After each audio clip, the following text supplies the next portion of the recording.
Ipinamahagi na ng lokal na pamahalaan ng Mabalacat City ang metal detector sa mga pampublikong paaralan bilang pagpapalakas sa seguridad at proteksyon sa loob ng campus.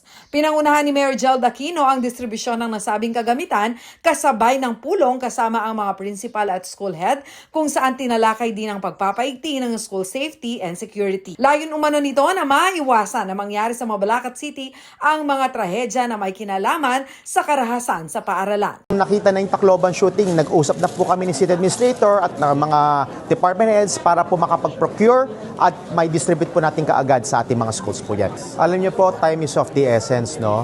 Ang trahedya or anumang klaseng hindi maganda ay pwedeng mangyari sa ating mga teachers, sa ating mga magulang at sa ating mga anak, lalo na pumapasok sa ating mga eskwelahan. Mahalaga umano ang mga metal detector para maiwasan ang pagdadala ng armas at patalim sa loob ng eskwelahan, kaya ito ang agarang pinabili ng city government. Alam niyo po, ang priority natin ay ang makapagbigay ng kaligtasan ng ating mga anak. Tayong mga magulang, mahal na mahal natin mga anak natin, hindi naman na natin alam ano nangyayari sa mga eskwelahan. So ito po yung pamamaraan na tulong po ng ating LGU na i-detect natin as early papasok pa lang ang estudyante. At wag po kayong mag-alala, ang police visibility po ay ikot po sa lahat ng mga schools para makasiguro po kayo ng ang ating mga PNP ay magbibigay ng proteksyon at kaligtasan po sa ating mga anak.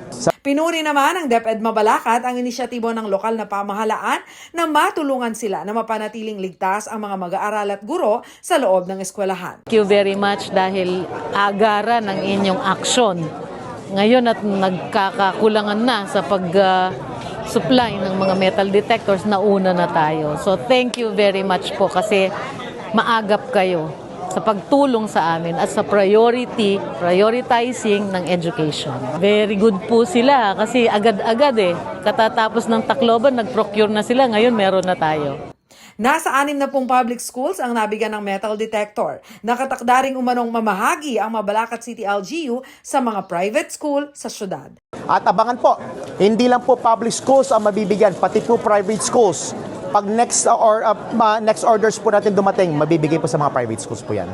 Kami po ay gumagawa ng mga hakbang para maisiguro po namin, maisigurado namin sa inyo, ang anak nyo ay umulis ng bahay at uwi po sa bahay ng ligtas. Huwag po kayong magalala, kami po ay nandito para po sa inyong lahat. Ako si Jana Lumbang Parungaw para sa Balitang Balita.